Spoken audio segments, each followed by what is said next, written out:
हाँ। ओम ज्ञानतिमिरान्धस्य ज्ञानाञ्जनशलाकया चक्षुरुन्मिलितं येन तस्मै श्रीगुरवे नमः। श्रीचैतन्यमनोभीष्टं स्थापितं येन भूतले स्वयं रूपकदामयं ददाति स्वपदान्तिकं। जय श्रीकृष्ण चैतन्य प्रभु नित्यानंद श्रीद्वैत गदाधर श्रीवासादि गौरभक्तवृंद। हरे कृष्ण कृष्ण कृष्ण हरे हरे, हरे राम राम राम हरे हरे।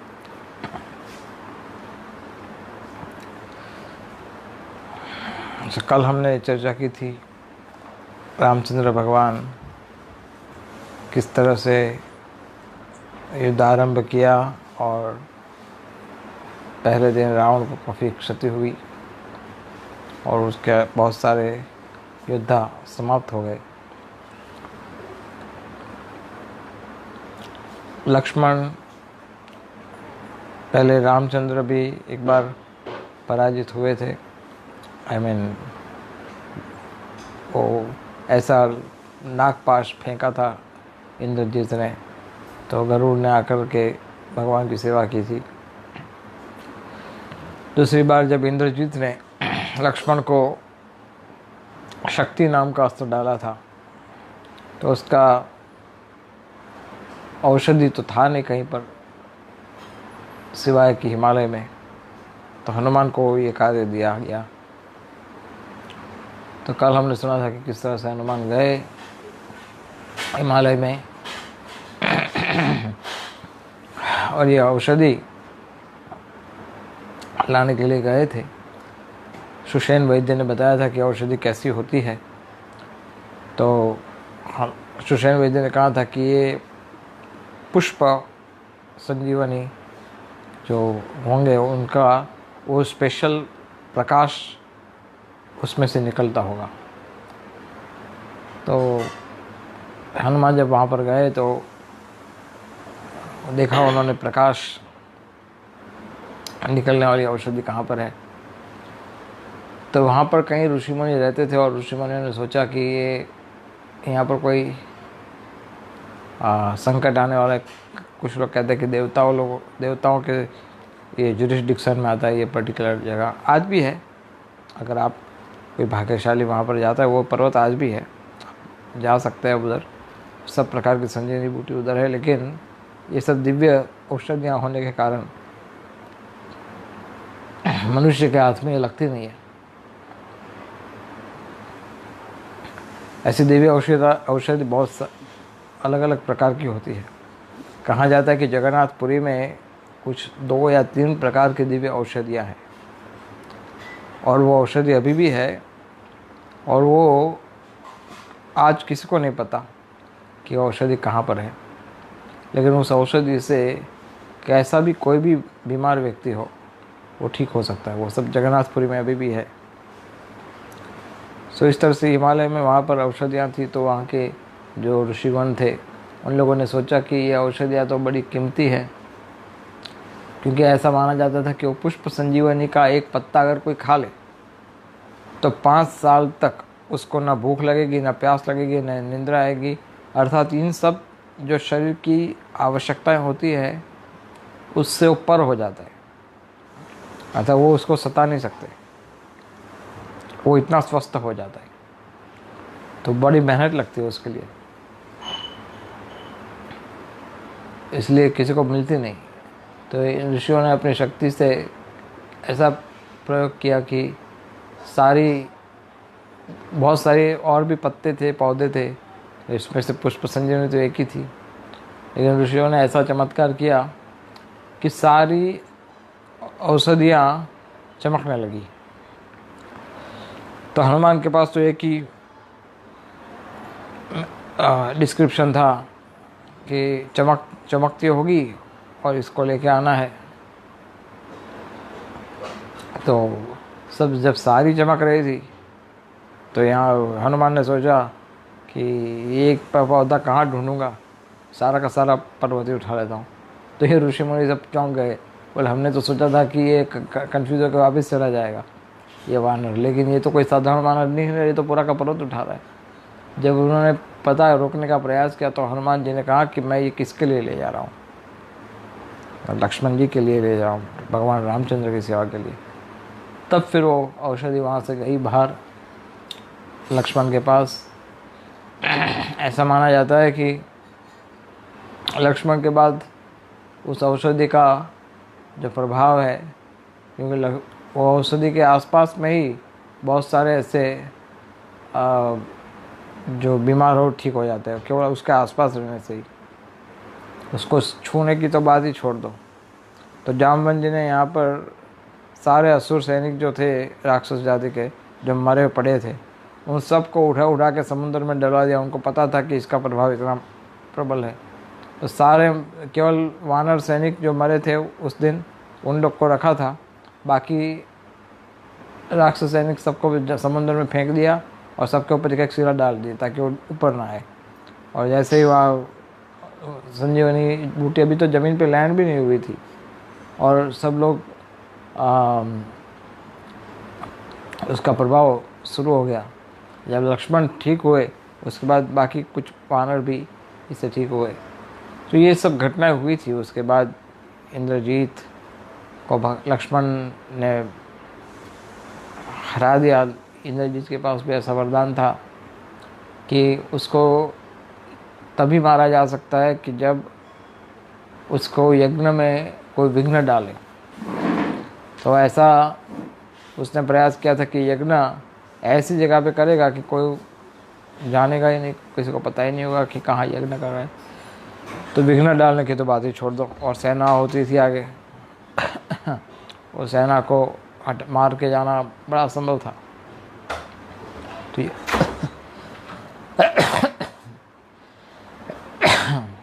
तो विभीषण को इसका मार्ग पता था, और विभीषण ने इसका तोड़ निकाल करके इंद्रजीत को ख़त्म करने का पूरा उपाय लक्ष्मण और रामचंद्र दोनों को बताया। और लक्ष्मण ने सारी चीज़ों को फॉलो करके इंद्रजीत को समाप्त कर दिया।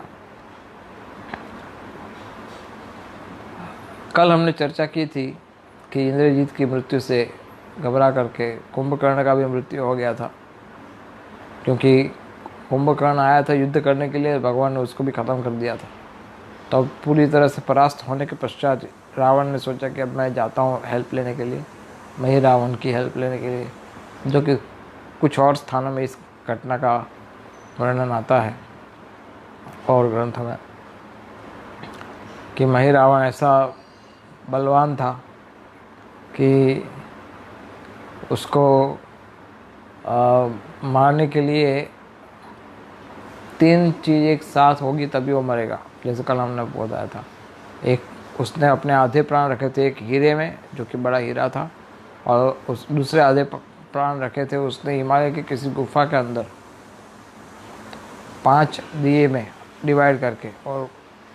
और उसको तभी मार सकते हैं कोई कि जब ये 3 चीज़ एक साथ हो, डायमंड एक साथ टूटे, साथ साथ में 5 दिए भी एक साथ बुझ जाए, एक साथ बुझने चाहिए, और उसी समय किसी व्यक्ति के द्वारा उस मही रावण के छाती में बाण लगे। तो ये 3 चीज़ जब एक साथ होगी तब मही रावण का वध होगा। तो बड़ा मुश्किल था। आपको लगा कि ये तो इस प्रकार के वरदान तो असीमित वरदान होते हैं, तो इसको ये तो बिल्कुल अमरत्व जैसा है। जी हाँ, इस प्रकार के वरदान बड़े दुर्लभ होते हैं, किसी को मिलते नहीं हैं, बड़ी सख्ती से मिलते हैं, लेकिन भगवान के पास सबका उपाय होता है। जैसे हिरण्यकशिपु का वरदान था, उसका उपाय भी था। तो इस तरह से रामचंद्र भगवान मही रावण का वध करने वाले हैं, लेकिन उसमें हनुमान जी की बहुत बड़ी सहायता थी। हनुमान जी, कल हमने जो चर्चा किया था कि रावण ने जब सहायता मांगी और मही रावण ने प्रॉमिस दिया कि रात को 12 बजे तक मैं राम का वध करूंगा, तो ये कुछ समझ लो कि 8 घंटे के अंदर ये सब कुछ हुआ था।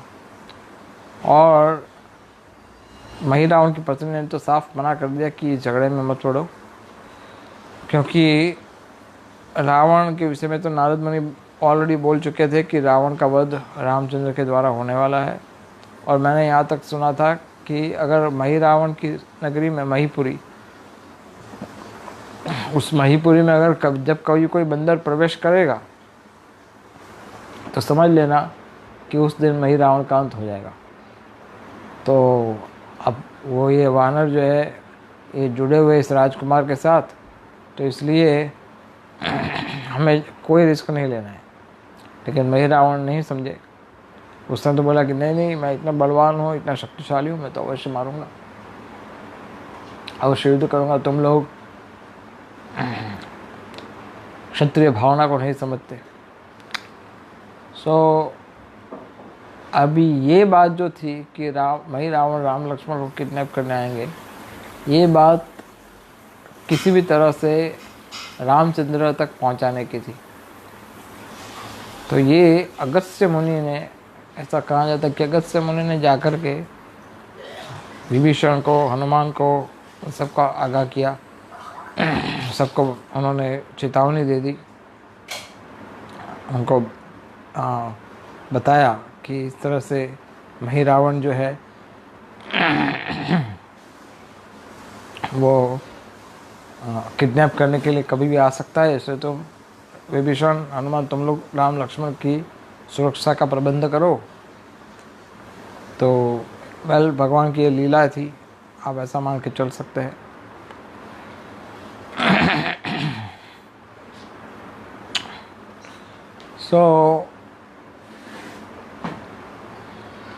हनुमान जी ने एक ऐसा दुर्ग बनाया।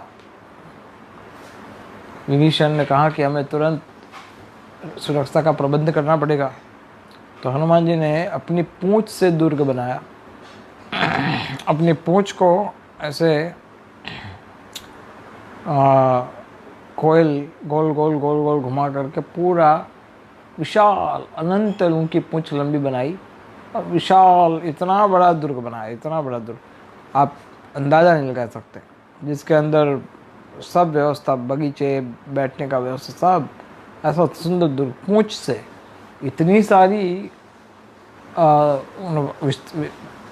पूंछ का, अनंत पूंछ का इतना बड़ा दुर्ग बन गया उसको, जिसकी दीवारें आसमान से ऊपर जाती थी।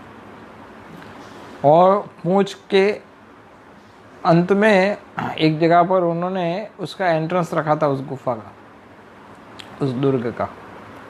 और उसका प्रवेश द्वार बिल्कुल अजीब किस्म से था, क्योंकि वो तो पूंछ से था। तो अर्थात हनुमान के शरीर के भीतर जाना पड़े किसी को, तब जाके कोई व्यक्ति दुर्ग तक पहुंच पाए।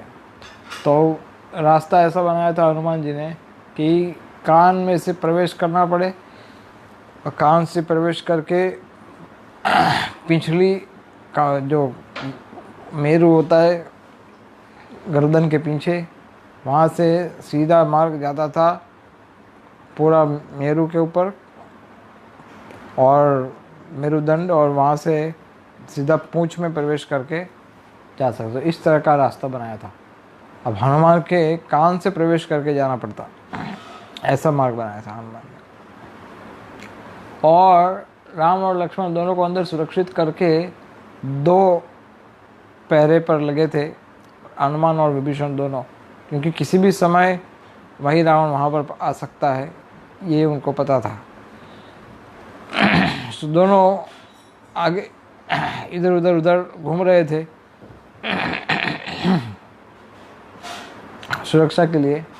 अब मही रावण वहाँ पर पधारे। उनके साथ 4 लोग थे, उनके असिस्टेंट्स। एक का नाम था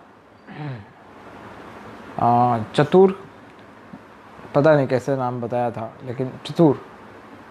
दूसरे का नाम था साध्य, तीसरे का नाम था सर्वप्राण, और चौथे का नाम था दुष्मति। तो ये 4 अलग अलग प्रकार के उनके सबसे श्रेष्ठ उनके सैनिक, उनके असिस्टेंट्स वो साथ में लेके आया था। और मही रावण ने उन सबको कहा कि हमें जल्दी से राम लक्ष्मण को किडनैप करना है और रात को बलि देना है। तो चतुर ने कहा इतना आसान काम है, तो कोई बहुत बड़ी बात नहीं है, खामखा आप लोग इतने परेशान हो। मैं अभी 2 मिनट में जाके पकड़ के लेके आता हूँ उनको। मुझे एक बक्सा दो, जिस बक्से में मैं राम लक्ष्मण को पैक करके लेके आ जाऊँगा। तो उनको एक बक्सा दिया गया। अब भाई ये चतुर जो था वो दुर्ग के चारों ओर घूमता रहा देखने के लिए कि यहाँ से एंट्री कहाँ से है, लेकिन उसको एंट्री कहीं मिली ही नहीं। और फिर वो घूमता घूमता घूमता थक गया, लेकिन उसने ऊपर देखा तो ऊपर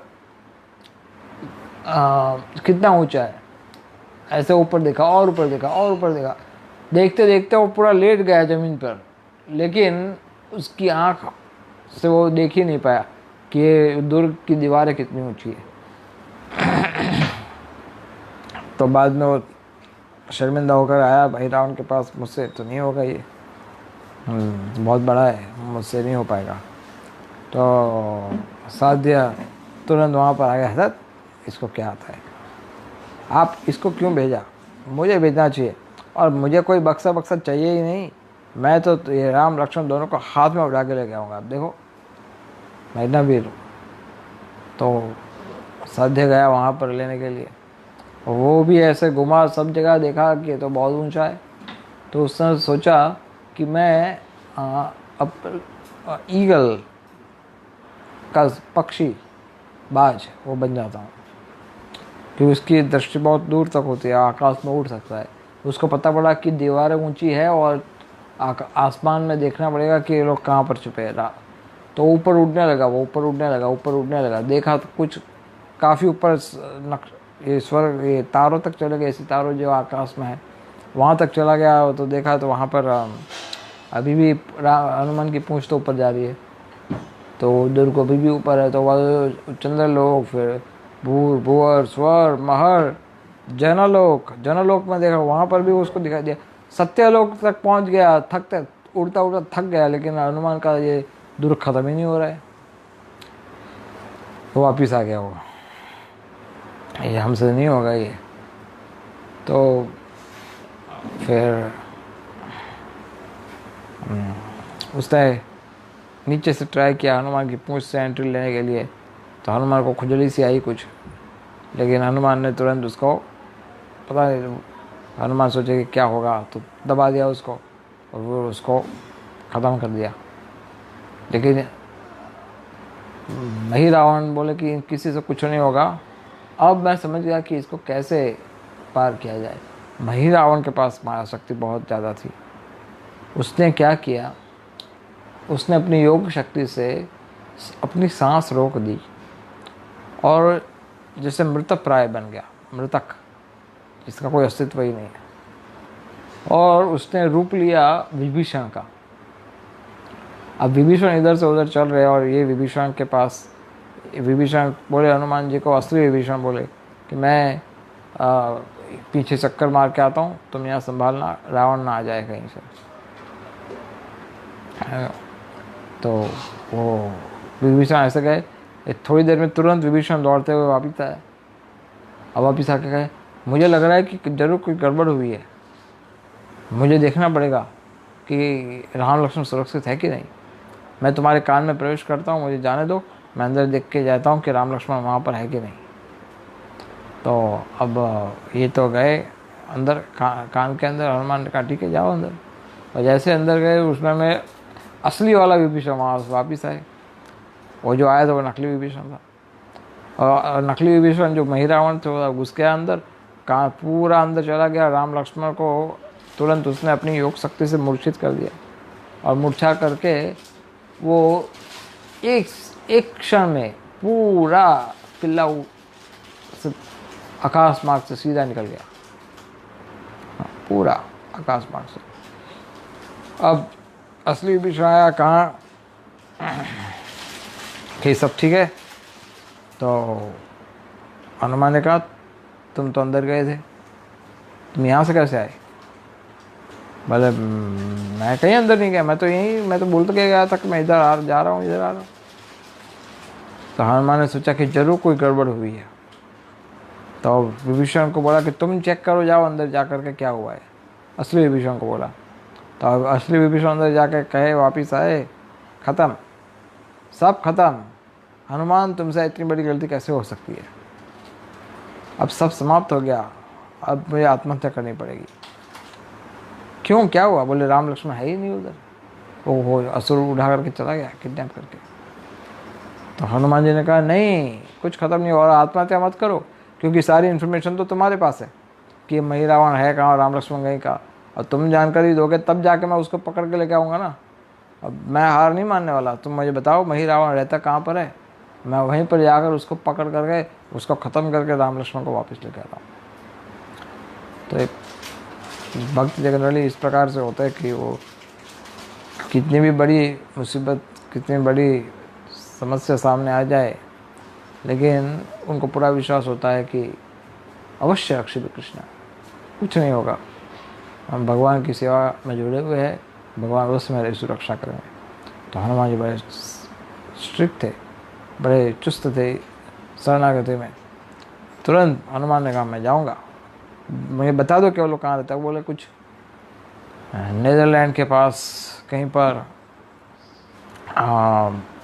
पूरा तो पता नहीं कहाँ पर रहता है, लेकिन इतना सुना है मैंने कि इस तरह का बहुत हजारों की संख्या में बहुत सारे कमल है, उस कमल के बीच में एक बड़ा विशाल कमल होगा, और उस विशाल कमल के भीतर कुछ मंत्र का उच्चारण करना पड़ता है, और उस मंत्र का उच्चारण करने के माध्यम से, वो कमल के माध्यम से तुम मही रावण के लोक तक पहुंच पाओगे, इसे तुम ढूंढो।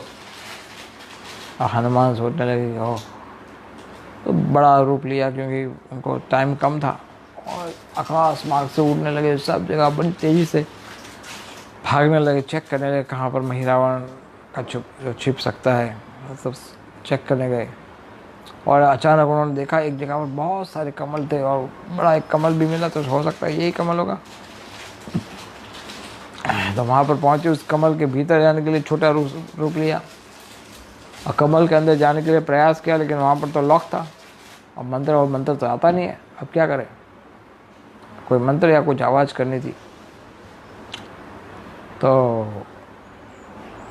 उन्होंने प्रार्थना की वायुदेव से कि मेरी सहायता कीजिए, मुझे याद नहीं कुछ क्या करने का था।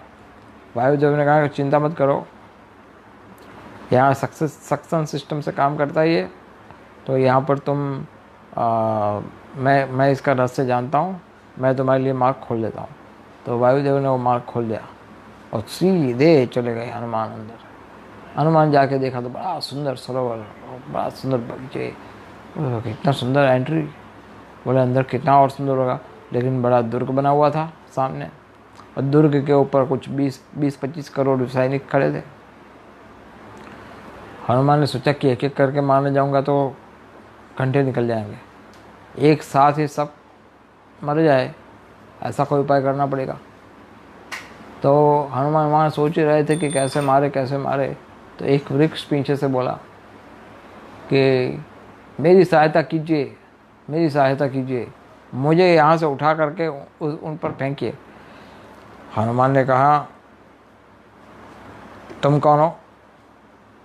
तो कहा कि मैं स्वर्ग का एक नागरिक हूँ, मैं वहाँ पर था, और मेरी गलती के कारण एक शाप मुझे मिला था, और जिस शाप के कारण मैं बड़ा दुखी था, तो मुझे ये वरदान दिया कि जब तुम मही रावण के आंगन में रहोगे और हनुमान जी वहाँ पर आएंगे और तुम्हें हथियार के रूप में जब यूज़ करेंगे, तब तुम्हारा मोक्ष होगा। ऐसा वरदान नारद मुनि ने दिया है। इतना विशाल, वो कितना वृक्ष इतना विशाल था कि कई मीलों तक वो चौड़ा था। तो हनुमान ने इतना बड़ा वृक्ष जमीन से उखाड़ दिया, और उखाड़ करके सीधा फेंका किले के ऊपर, और सारे योद्धा एक समाप्त हो गए। वो था ब्रिक्स का, ब्रिक्स अर्थात तो पत्थर का बना हुआ किला। तो पत्थर का किला तो तोड़ दिया, अब हनुमान अंदर प्रवेश किए। अंदर प्रवेश करे तो आगे देखा कि दूसरा एक किला आ गया। वो किला बहुत बहुत बड़ा था और पीतल का किला था। अब पीतल का किला था तो वहाँ बहुत सारे सैनिक थे आगे। तो हनुमान जी ने अपने हाथ चौड़े किए और सब वो एक साथ में ही सबको मारना पसंद करते थे, एक एक करके। तो सबको एक साथ ख़त्म कर दिया, सारे सैनिकों को एक ही झटके में, एक ही झापट मारा, सब खत्म। विशाल रूप ले लिया, सबको ख़त्म कर दिया, उस किले को भी तोड़ दिया। और आगे गए तो आगे और एक किला आया जो कि चांदी जैसा दिखता था। वहाँ पर भी बहुत सारे सैनिक थे। तो हनुमान ने क्या किया, एकदम बड़ा स्वरूप लिया और सीधा कूदे किले के ऊपर। जैसे ही किले के ऊपर कूदे तो सब सैनिक तो वहीं ख़त्म हो गए, किला भी ख़त्म हो गया। आगे गए, बहुत बड़ा जंगल था, और आगे गए तो एक और किला आ गया।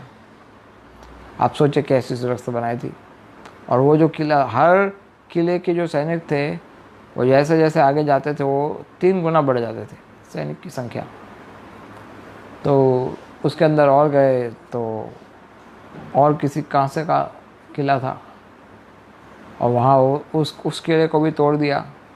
अब सुवर्ण का किला दिखा और सुवर्ण का गेट। तो हनुमान जी ने ये विचार किया कि अवश्य यहीं पर रहता होगा ये महिरावण। और उनको नहीं पता था, एग्जैक्टली डिटेल नहीं पता थी कि राम लक्ष्मण कहाँ पर है। तो वहाँ पर गए छोटा रूप लेकर के देखने के लिए कि यहाँ पर सिस्टम क्या है। यहाँ पर तो कोई सैनिक दिख नहीं रहा बाहर, थोड़े गिने चुने सैनिक हैं, तो चेक करना पड़ेगा। तो गेट पे देखा तो गेट पे 1 मीटर लगा हुआ था। वो मीटर ऐसा था कि अगर कोई उस गेट तक पहुँचे तो सबसे पहले उसके हृदय में महिरावण के प्रति कितना शत्रुता है, कितना वो हेट करता है महिरावण को, वो चेक करेगा। और वो थोड़ा बहुत होगा तो थोड़ा बहुत भी अगर कोई होगा महिरावण का शत्रु तो 1 कदम भी आगे आएगा तो उस पर सारी सेना टूट पड़ेगी, इसलिए कोई अंदर प्रवेश नहीं कर सकता। तो हनुमान सोचे ये तो गड़बड़ हो गई, अभी इतने सारे सेना तो मैं चलो एक साथ संभाल भी लूँ, लेकिन साथ में अगर महिरावण भी आ गया तो फिर सारी बाजी बिगड़ जाएगी, क्योंकि उसको तो मारना वो भी एक बड़ी समस्या है कि उसको मारेंगे कैसे महिरावण को। तो सोचे कि यहाँ पर मुझे कुछ लीला प्रकट करनी पड़ेगी, कुछ कुतूहल, कुछ अलग कुछ करना पड़ेगा। तो उन्होंने थोड़ा समय वेट किया देखने के लिए कि हो क्या रहा है। तो उन्होंने ये देखा कि महिरावण की बहन, वो महिरावण की जो बहन थी, वो बहन के पास महिरावण का जो भांजा था वो उसका नाम था नीलमेघा। तो बहन का नाम था दुरातंडी। तो दुरातंडी के बेटे को ये वरदान था, आकाशवाणी हुई थी उसके जन्म के समय पे, कि जब महिरावण मर जाएगा तो इस महीपुरी का राजा बनेगा महिरावण की बहन का बेटा। तो महिरावण से सहा नहीं गया, मेरी बहन का बेटा वो मेरा राज संभालेगा, मुझे मरना ही नहीं है तो राजा कैसे बनेगा। तो इसलिए उन लोगों ने, जैसे कंस ने उनको जेल में डाल दिया था, वैसे महिरावण ने ये अपनी बहन और उनके पूरे फैमिली को जेल में डाल दिया था। लेकिन उनकी बहन को एक वरदान था। वरदान ये था कि जब कभी भी वो पानी किसी सरोवर से भरेगी और वो पानी जो है वो पूजा के लिए उपयोग होगा, तो वो पूजा असफल हो ही नहीं सकती। वो पूजा सफल ही होगी अगर वो पानी भरेगी पूजा के लिए। तो महिरावण ने सोचा कि मैं ये अंतिम यज्ञ कर रहा हूँ काली माता की सैक्रिफाइस बलि देने के लिए, तो आज ये पूजा के लिए जल के लिए उसको जेल से बाहर निकालो। बोले वो जाएगी पानी भरने के लिए और मैं संपन्न करूँगा। तो वो पानी लेके गई तो सही, लेकिन उसको बांध के रखा था, पाँव खुले थे, बाकी हाथ सब बांध के रखे थे। उसके लिए उसको सरोवर तक जाना पड़ा। अब हनुमान जी ने ये सब घटना देखी कि उसकी बहन को किसी स्त्री को बांध करके लाया जा रहा है। तो हनुमान जी ने चेक करने के लिए वहाँ पर एक पेड़ था, पेड़ के पीछे छुप गए और वो स्त्री अकेली गई, उनकी बहन अकेली पानी भरने के लिए, और पानी भरते भरते बोली, हाय हाय ये कैसा भाई है मेरा कि राम लक्ष्मण को भी नहीं छोड़ता, राम लक्ष्मण का वध करने का सोच रहा है। और जैसे ही हनुमान ने राम लक्ष्मण का नाम सुना और हनुमान ने देखा कि उसके हाथ में बेड़ियाँ हैं, उसके पाँव में बेड़ियाँ हैं, तो तुरंत हनुमान वहाँ पर पहुँचे। हनुमान ने कहा, वेट अ मिनट, तो तुमने क्या कहा, राम लक्ष्मण? बोले हाँ। बोले तुम कौन हो? बोले तुम रावण हो क्या, रूप बदल के आए हो? बोले नहीं, मैं रामचंद्र का सेवक हूँ, हनुमान, लेकिन मैं राम लक्ष्मण को ढूंढ रहा हूँ। क्या तुम मेरी सहायता कर सकती हो? मुझे बता सकती हो कि राम लक्ष्मण कहाँ पर है? तो लेकिन मैं तो मही रावण की बहन हूँ, मैं ये कार्य कैसे कर सकती हूँ, ये संभव है? बोले कि तुम तो बेड़ियों में जकड़ी हुई हो, अगर तुम चाहो तो मैं मही रावण से तुम्हारा उद्धार करवा सकता हूँ। तुम्हारा बेटा राजा बनेगा और मही रावण जो है वो ख़त्म हो जाएगा, और ये सब कार्य मैं आज ही करवा सकता हूँ, अगर तुम मेरी सहायता करने को तैयार हो तो लेकिन तुम मेरी सहायता करोगे कैसे? मैं तुम्हारी सहायता कैसे करूं? तो हनुमान जी ने कहा, तुम ये जल लेके जा रही हो यज्ञ के लिए मही रावण के पास, तो उस जल के साथ आम का एक पत्ता, वो भी तुम उसके अंदर रखो पूजा के लिए, और वो आम का पत्ता मैं होऊंगा।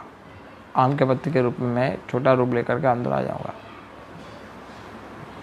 बोले कि हनुमान देखो, इस बात तो सही है तुम्हारी कि मैं तुम्हें डाल दूंगी पानी के अंदर, लेकिन गेट के ऊपर तुम्हें जानते नहीं यंत्र लगा हुआ है, अगर थोड़ा भी द्वेष होगा मही रावण के प्रति तो सब पता पड़ जाएगा। तो बोले उसकी चिंता तुम मत करो, वो सब मैं संभालूंगा, तुम चलो। तो ठीक है चलो। तो वो लेके गए पानी के अंदर, और जैसे वहाँ पर वो पानी के निकल गए तो यंत्र तुरंत पता पड़ गया। सैनिक लोग, अरे रुको, क्यों? बोले हम जानते हैं कि तुम मही रावण को पसंद नहीं करते, हम जानते हैं कि मही रावण से तुम्हारी शत्रुता है, क्योंकि उन्होंने तुम्हें बंदी बना दिया है, इसलिए हम थोड़ा बहुत यंत्र दिखा देता है कि तुम्हारे हृदय में घृणा है तुम्हारे भाई के प्रति, लेकिन आज तो कुछ बहुत ज़्यादा घृणा दिख रही है, क्या बात है? तो अब ऐसे तो मैं तुम्हें अंदर नहीं जाने देते। तो बोले नहीं नहीं नहीं, ऐसा कोई बात नहीं है। बोले आज तो मेरे भाई ने मुझे छोड़ा है तो मेरा कोई घृणा नहीं, मैं तो खुश हूँ मेरे भाई से। वो डर गई। बोले नहीं। तो बोले फिर से चेक करो। फिर से चेक किया तो उसका यंत्र ही खराब हो गया, टूट गया यंत्र, क्योंकि इतना घृणा भरा पड़ा था हनुमान जी के हृदय में उसको मारने के लिए। तो तुरंत उन लोगों ने पकड़ लिया कि जरूर इस घड़े के अंदर कुछ है, इसके अंदर कुछ छुपा के ले जा रही हो, कौन है? और जैसे वो पत्ता निकाला, हनुमान सीधे बाहर आ गए। बाहर आकर के वहाँ पर उपस्थित जितने भी सैनिक थे वो सब सैनिक को हटा, क्योंकि ये तो अंदर प्रवेश कर चुके थे अब, तो उन्होंने सब सैनिकों को हटाया और बात पहुँच गई वहाँ पर मही रावण के पास। तो मही रावण के पास जब तो उनकी बहन जो थी मही रावण की, उसने कहा कि तुम जाओ आगे, तुम अवश्य विजय प्राप्त कर पाओगे, तुम मार सकोगे उसको, लेकिन ध्यान रखना मही रावण के घर के आगे कुछ 10 अलग अलग प्रकार के छोटे छोटे कैंप बनाए हुए हैं मार्ग में, और ये सारे कैंप में एक से बढ़कर एक बड़े बड़े योद्धा रहते हैं। तो सारे योद्धाओं को परास्त करने के पश्चात में ही रावण के पास तुम जा सकते हो, तब तक जा नहीं पाओगे उनके पास। तो हनुमान कहा तुम इसका चिंता मत करो। हनुमान ने क्या किया, इतना विशाल स्वरूप लिया, उन्होंने एक साथ पूंछ बड़ा करके 10 के 10 कैंप के अंदर अपनी पूंछ को जाने दिया और एक साथ 10 के 10 योद्धाओं को ख़त्म कर दिया, पूरा उठाकर पटक दिया, ख़त्म कर दिया एक साथ। अब भाई रावण सामने आ गया युद्ध करने के लिए। हे वानर, तुम यहाँ तक पहुँच गए, अब तुम यहाँ से जीवित नहीं जाओगे, मैं तुम्हें समाप्त कर दूंगा। तो मही रावण और हनुमान के बीच बड़ा युद्ध हुआ। युद्ध हुआ तो हनुमान तो बहुत शक्तिशाली थे। हनुमान ने क्या किया, हनुमान ने कहा कि कहाँ है राम और लक्ष्मण, लेकिन मही रावण आक्रमण करने पर टूटा हुआ था। हनुमान ने विशाल स्वरूप धारण किया और सीधा गिरे उसके रथ के ऊपर और सीधा रथ के साथ साथ मही रावण को भी कुचल डाला एक साथ। इतना शिला बन गए हनुमान और कुचल डाला। और कुचल गए तो हनुमान ने बोला जय श्री राम, राम भगवान की जय। तो देखा थोड़ी देर में वही रावण फिर वापस आ गया। तो हनुमान सोचे अभी ऐसे, और एक प्रहार किया और छाती में मुक्का लगाया, कुछ नहीं हुआ, टुकड़े हो गए उसके, फिर जुड़ गया, फिर प्रहार किया, फिर मर गया, फिर जुड़ गया।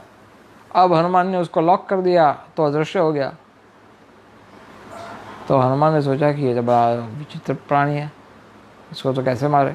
उनकी बहन को पूछा भाई इसको क्या किया जाए।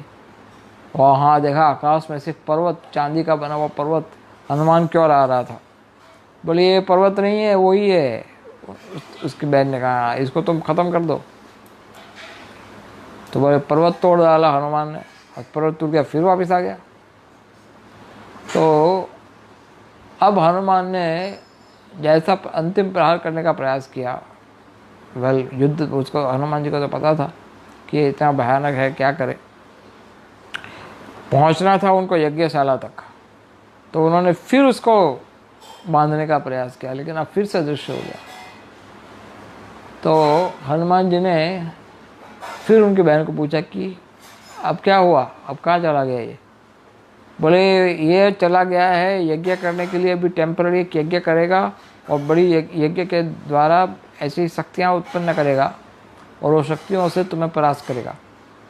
और इतने में तो वो गुफा के अंदर था, वो गुफा में से कृत्या बाहर आ गई, यज्ञ के द्वारा उत्पन्न हुई, बड़ा राक्षस भूत था वो, ब्रह्म राक्षस। तो हनुमान ने सोचा वो अभी इसके साथ युद्ध करना है। तो उनकी बहन ने कहा इसके साथ युद्ध करने का कोई फ़ायदा नहीं है, क्योंकि ये तो लक्ष्य लेके आया हुआ है कि उसने बोला है, मही रावण ने कहा है कि जाओ हनुमान को ख़त्म करो, तो वो आएगा। लेकिन इसके साथ युद्ध करने से अच्छा है तुम उसका यज्ञ जो है उसको ही नष्ट कर दो, तो ख़त्म हो गई बात। तो इसकी शक्ति चली जाएगी सब। तो बोले हाँ ये बात भी ठीक है। तो सीधा घुस गया अंदर। तो मही रावण रोके उससे पहले ही जा कर के हनुमान जी ने यज्ञ के ऊपर शुशु मार दिया। है तो वानरी, तो अपवित्र हो गया। और जैसे ही एक अपवित्र हो गया, ख़त्म, कृत्य भी ख़त्म। और ये मही रावण जो था वो भयभीत होकर के तुरंत तैयारी में लग गया कि अब मैं इसके साथ युद्ध करने से टाइम बिगाड़ूं, इससे अच्छा है राम लक्ष्मण को ही ख़त्म कर देता हूँ। इस तैयारी में लग गया। अब यहाँ पर हनुमान जी जो है वो रामचंद्र के पास पहले पहुँच गए। ये क्या मही रावण रामचंद्र के पास आए उसके पहले ही पहुँच गए हनुमान।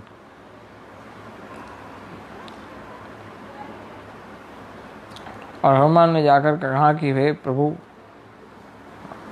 मेरी सहायता कीजिए, प्रणाम किया और ये मही रावण का वध करना बड़ा मुश्किल है। मुझे पता पड़ा कि इस तरह से प्राण छुपे हैं उसके। अब मैं अकेला भला क्या कर पाऊँगा। राम ने कहा तुम चिंता मत करो, मैं उसका वध कर दूंगा, लेकिन बाकी का 2 काम तुम्हें करना पड़ेगा। क्या? एक तो मही रावण की बहन से वो जो हीरा कहाँ पर छुपा है उसका पता लक्ष्मण को बता दो, और लक्ष्मण जाके हीरा तोड़ेगा, हीरे को कुचल डालेगा।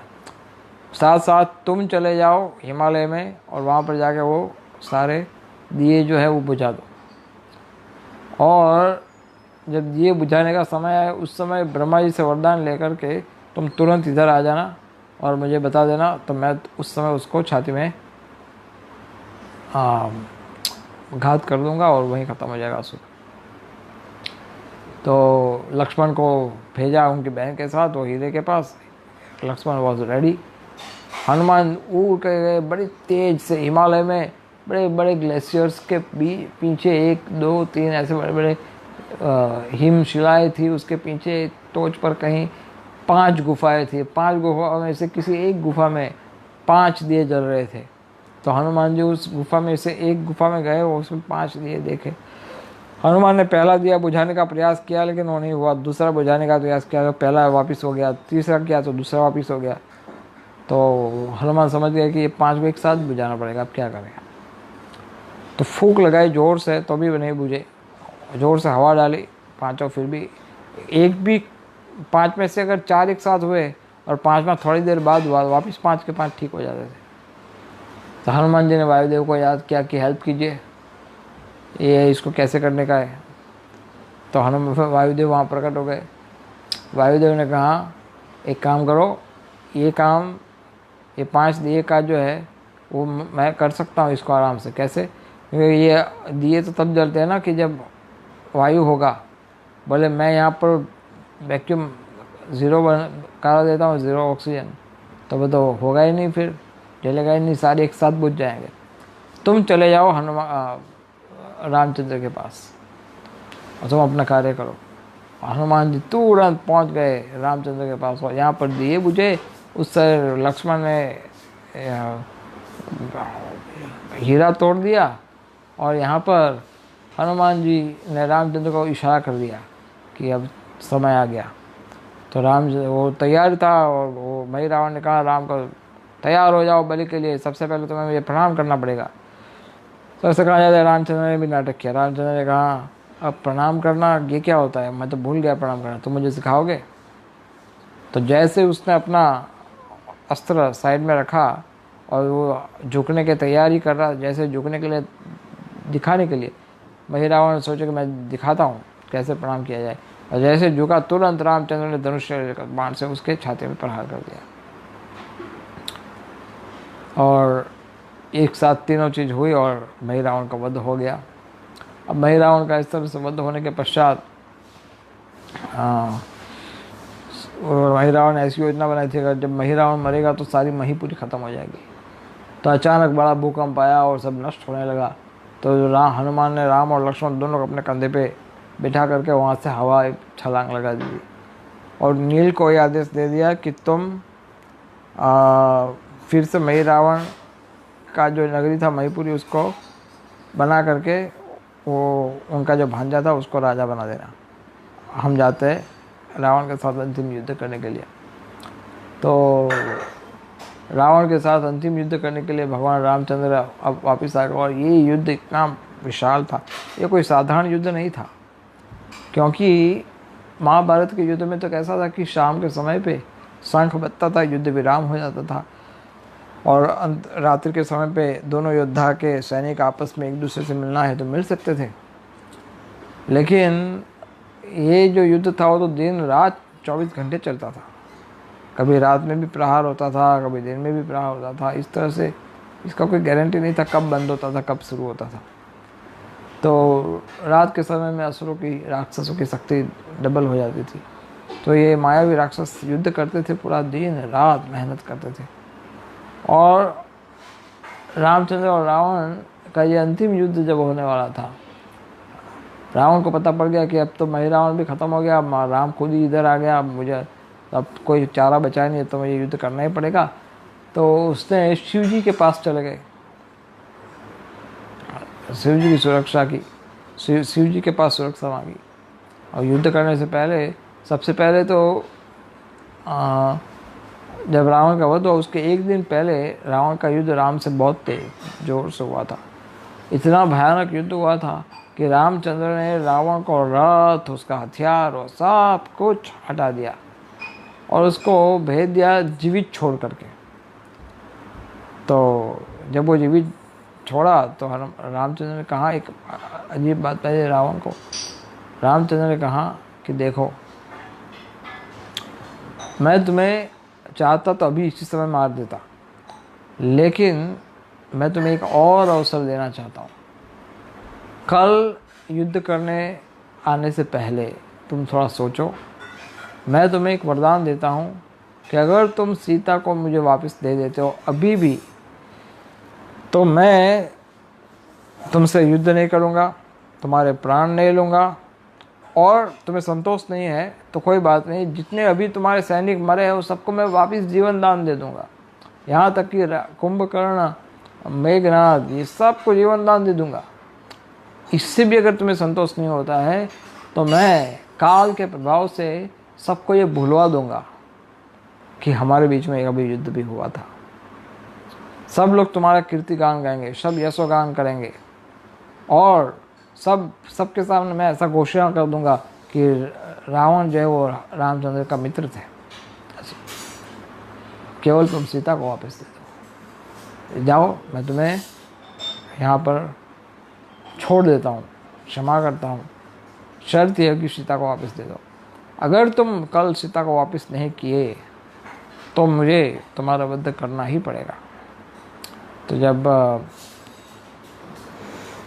रावण बड़ा दुखी हुआ, बोले तो मारना था तो मारा भी नहीं, जिंदा छोड़ दिया, और जिंदा छोड़ के बोलते मैं तुझे जीवन दान देता हूँ। ये तो पूरा ह्यूमिलेशन है, ये तो कैसे, ऐसा कैसे चल सकता। बड़ा गुस्सा आया उसके हृदय में, लेकिन वो सोच रहा था कि ये कैसा योद्धा है, इसके सहायता, इससे बचने के लिए तो हमें शिव जी से सहायता मांगनी पड़ेगी। तो शिव जी के पास गए, शिव जी का भक्त था वो, और शिव जी के पास गए, शिव जी को प्रसन्न किया। शिव जी ने उनको एक वरदान दिया था कि जब तुम्हारे प्राण संकट में आएंगे रावण, तो तुम मुझे याद करना, मेरी पूजा करना, मैं तुम्हारे प्राणों की रक्षा करूँगा। ऐसा वरदान दिया था। रावण बोले कि अब तो कोई प्रॉब्लम है ही नहीं, तो शिव जी को रक्षा करने आना ही पड़ेगा। तो रावण ने पूजा की, मंत्र उच्चारण किए, स्तुति की, शिव जी वहाँ पर प्रकट हुए। रावण, तुम मुझे बुला रहे हो, क्या बात है? कि वो दशरथ का बेटा राम वो इधर आ गया है, मुझ पर प्रहार कर रहा है, अब तो कुछ बचा नहीं, मेघनाद को ख़त्म कर दिया, कुंभकर्ण को मार डाला, सारे सैनिक मेरे मर गए, सब बड़े बड़े नेता मर गए, अब मैं अकेला बचा हूँ। आपने वचन दिया था कि जब मेरे प्राण संकट में आएंगे तो आप मेरी प्राण रक्षा करेंगे, तो आप कृपा करके मेरी सहायता कीजिए, मेरी रक्षा कीजिए। तो शिव जी ने कहा, अवश्य करूँगा, तुम्हारे प्राण की रक्षा करना ऐसा मेरा वचन था, तो मैं अवश्य रखूँगा। रावण खुश हो गए, हाँ यस, ये हुई ना बात कि शिव जी मेरी रक्षा करेंगे। तो शिव जी ने कहा, ठीक है, तो मैं जैसे कहता हूँ वैसे करो। हाँ बताइए। सबसे पहले सीता को वापस दे दो। व्हाट? सीता को वापस दे दो? बोले ये इसके लिए मैं थोड़ी आपकी पूजा की, ये तो धोखा है, ये तो चीटिंग है। और शिव जी ने कहा, मैंने कौन सी? बोले तुमने तो कहा था कि मैं तुम्हारी प्राण रक्षा करूँगा। तो शिव जी ने कहा, तो मैं तो मेरा वचन निभा रहा हूँ, मैं तुम्हारी प्राण रक्षा तो कर रहा हूँ। बोले ये तो कोई प्राण रक्षा नहीं हुई, तुम जाओ राम के साथ युद्ध करो। शिव जी ने कहा कि मैंने तुम्हें कहा यह वचन दिया था कि तुम्हारी प्राण रक्षा करने के लिए मुझे युद्ध करना पड़ेगा। मैंने तो केवल तुम्हें प्राण रक्षा करने का वचन दिया था, और प्राण रक्षा करने के लिए मुझे युद्ध करने की आवश्यकता नहीं है। तुम्हारे प्राण रक्षा एकदम आसान है, सीता को वापस दे तो तुम्हारे प्राण सुरक्षित हो जाएंगे। हनुमान रावण बड़ा क्रोध में आ गया और सोचे कि ये तो पूरा नाइंसाफ़ी, ये तो अन्याय हो गया मेरे साथ, धोखा हो गया, ये तो भट जगले दिमाग, मैं तो पूरा इतना बड़ा तपस्या किया था सब पानी में चला गया। वो शिव जी के सामने शिव जी को भी बोलने लगा, तुम क्या समझते हो कि तुम्हारे कारण मैं जिंदा हूँ, मैं खुद लड़ सकता हूँ राम के साथ, तुम्हारे किसी की आवश्यकता नहीं, चले जाओ तुम यहाँ से। शिव जी कहा ठीक है, अभी मैं कहता हूँ रावण सुधर जाओ, सीता को वापस दे दो तो तुम्हारे प्राण की रक्षा हो जाएगी। लेकिन रावण बोले नहीं, वो तो कभी नहीं होगा। तो ठीक है, तुम अपने मृत्यु को अपने हाथ स्वीकार करो। तो वहाँ से शिव जी अप्रसन्न होकर चले गए और रावण चले निकल गए वहाँ युद्ध करने के लिए। और उसने भी, उसके पास भी बहुत सारी मायावी शक्तियाँ थी। हम तो आपको केवल समरी बता रहे हैं, अगर आप रामायण पढ़ेंगे तो इसमें विस्तार से बताया कैसा कैसा युद्ध हुआ था राम रावण के बीच में। और रामचंद्र को अगस्त्य मुनि ने स्पेशल पूजा सिखाई थी। हाँ, स्पेशल पूजा, हृदय कोई स्पेशल मंत्र सूर्य देव की उपासना का। तो वो मंत्र का उच्चारण किया और एक अमोघ मंत्र दिया था कि इस मंत्र का उच्चारण करने से रावण का वध हो सकता है। ब्रह्मास्त्र का संधान करना है, उस मंत्र का उच्चारण करना है और प्रहार करना है। तो ये सब, और एक स्पेशल अगस्त्य मुनि ने एक स्पेशल बाण दिया था बहुत सालों पहले राम को, कहा था कि ये बाण ऐसा अमोघ है कि जब किसी के ऊपर प्रहार करोगे ब्रह्मास्त्र के साथ इसको लगाना पड़ेगा, और ये जब छोड़ोगे तो कितना भी बड़ा असुर होगा तो ख़त्म हो जाएगा। तो ये सब रामचंद्र के पास था। इंद्रदेव ने अपना सारथी मातली भेजा था उनकी सेवा करने के लिए, और रावण का और रामचंद्र का दोनों का बड़ा युद्ध हुआ। एक बार तो ऐसा हुआ कि हनुमान और वानर सेना इन सब ने मिलकर शिलाओं और वृक्षों का इतना बड़ा पूरा बारिश किया, बहुत सारे तीर छोड़े, बाण लगाए बहुत सारे। तो एक समय के लिए रावण के हाथ में से धनुष भी गिर गया और उसको इतनी चोट आई कि वो सीधा बेहोश होकर के गिरा अपने रथ में। तो उनका जो सारथी था वो उनको वहाँ से भगा करके ले गया। बाद में जब रावण को होश आया तो उसने बहुत डांटा अपने सारथी को कि दुष्ट, तुम मेरा अपमान करवाना चाहते हो, मुझे रणभूमि से भगा करके लेके आए। और फिर बाद में जब रावण राम का युद्ध हुआ अंत में, तो यही अवसर था कि अब विभीषण ने सहायता की, मातली ने सहायता की, सब ने रामचंद्र को कहा, देवताओं ने सहायता की, सारे देवता आ गए, सब ने अपने अपने सेवा के लिए प्रस्तुत किए कि अब रावण का वध अवश्य है।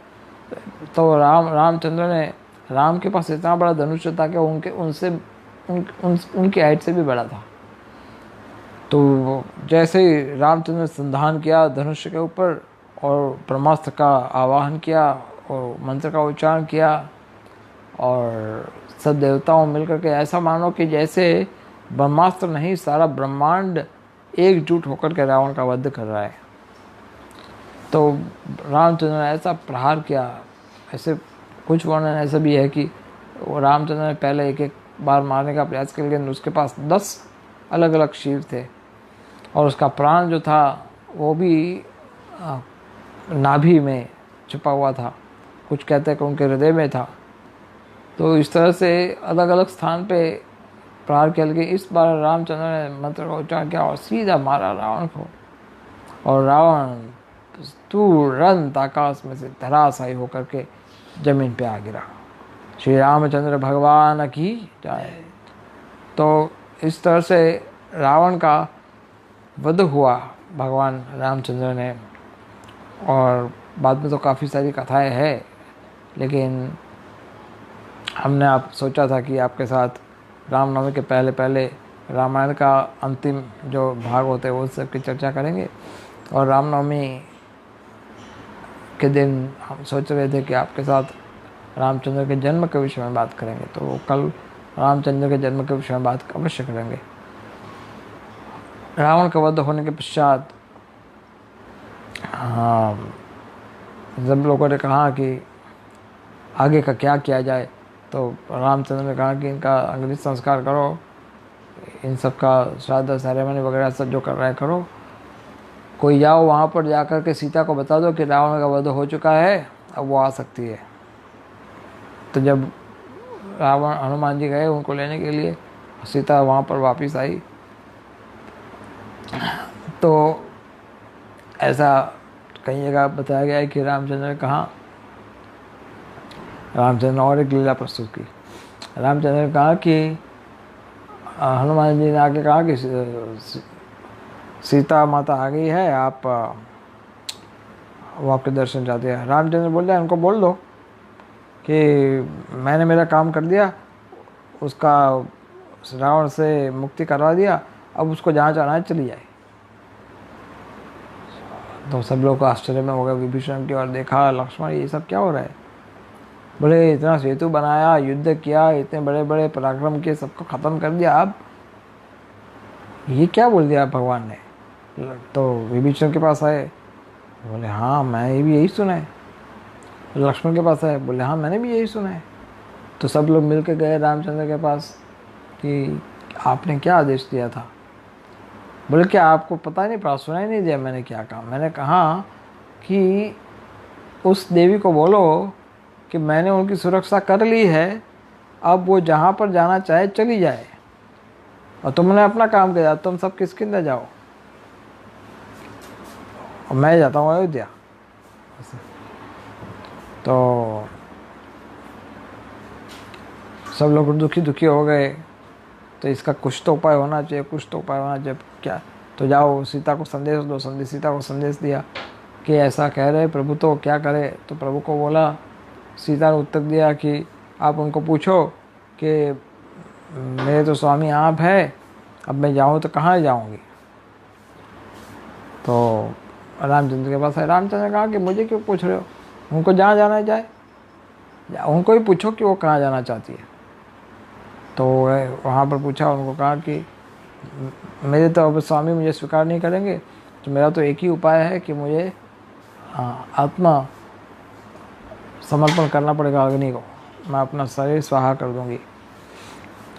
ठीक है, वो अच्छा आइडिया है। तो सब लोग जो सोच में पड़ गए हैं, माता सीता को अग्नि से जाना पड़ेगा, क्यों? लेकिन तो वहाँ सब लोग आ गए, सबने कहा कि ये तो अन्याय है, ऐसा क्यों है? फिर ब्रह्मा जी स्वयं आए। ब्रह्मा जी ने कहा कि प्रभु आप लीला कीजिए, लेकिन ऐसी लीला हमें तो कुछ पता ही नहीं है, ये सब क्या हो रहा है? ब्रह्मा जी खुद भी चौंक गए, बोले ये सब हो क्या रहा है? बोले इतना सीक्रेटली काम किया था रामचंद्र भगवान ने, ब्रह्मा जी तक को भी नहीं पता था कि ये वास्तव में मामला क्या है। ये तो ब्रह्मा जी भी चौंक गए, बोले ये तो आपकी पत्नी है। बोले हाँ, लेकिन हाँ ये देवी को मैं नहीं स्वीकार कर सकता। बोले बात क्या है, कुछ बताइए, तुम देखो क्या हो रहा है। तो हनुमान लक्ष्मण को यह आदेश दिया कि तुम अग्नि का पूरा मार्ग बनाओ, अग्नि का पूरा चिता बनाओ। सीता अग्नि में प्रवेश किया और सबके सामने देखा कि वहाँ पर स्वयं अग्निदेव प्रकट हुए, असली सीता को लेकर के आए। और वो सीता, असली जो सीता थी, वो रामचंद्र के पास आई।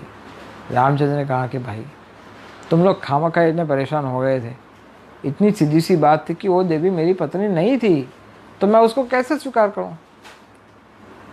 मेरी पत्नी तो अग्निदेव के पास थी, लेकिन वो स्त्री तो आपके शरणागत थी, और शरणागत क्षत्रिय का तो ये लक्षण है कि शरणागत स्त्री जो होती है, जो पत्नी भाव से आती है, तो उसको स्वीकार करना पड़ता है। तो रामचंद्र ने कहा कि चलो वो बात भी मैं मान लेता हूँ, लेकिन मैंने तो व्रत लिया हुआ है कि मैं इस अवतार में, इस लीला में केवल एक ही बार लक्ष्मी से शादी करूँगा, एक ही पत्नी स्वीकार करूँगा। तो मैं भला दूसरी शादी कैसे कर सकता था? और मेरी पत्नी जो है वो तो अग्निदेव की सुरक्षा में थी, वो कैसे हुआ? वो ये लक्ष्मण को पूछो वो कैसे हुआ। लक्ष्मण ने ये सब किया है, लक्ष्मण की सेवा है इसके पीछे। बोले वो कैसे?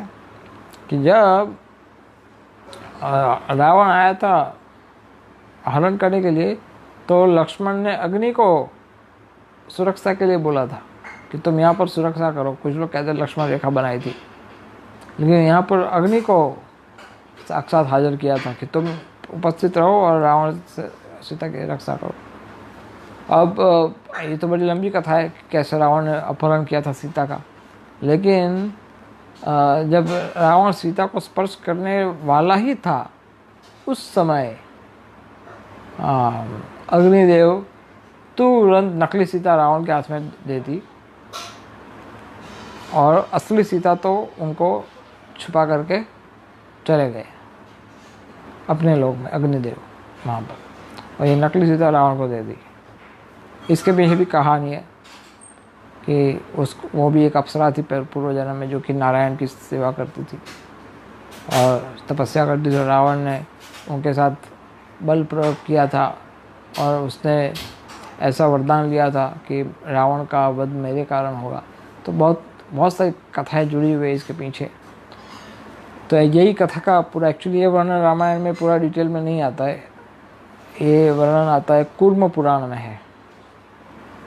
तो जब चैतन्य महाप्रभु कूर्म क्षेत्र में गए थे तो वहाँ पर एक ब्राह्मण था जो कि रामचंद्र का भक्त था और इतना ऐसा भक्त था कि वो निरंतर राम के चिंतन में निरंतर रहता था, रामचंद्र के विषय में निरंतर सोचता था। लेकिन चैतन्य महाप्रभु वहाँ पर प्रकट हुए हैं, वहाँ आए हैं, तो उन्होंने उनको आह्वान दिया भोजन के लिए, तुम भोजन के लिए आइए। चैतन्य महाप्रभु स्वयं राम ही है, तो चैतन्य महाप्रभु स्वयं गए उनके घर पे और वहाँ पर भोजन के लिए गए तो देखा तो वो तो भाई बैठे हुए, घर में कुछ कुकिंग वुकिंग हुआ नहीं है, कहीं खुशबू भी नहीं आ रही कि यहाँ पर कुछ कुकिंग हुआ हो। वो तो आराम से बैठे हुए और महाप्रभु जा कर के कहे कि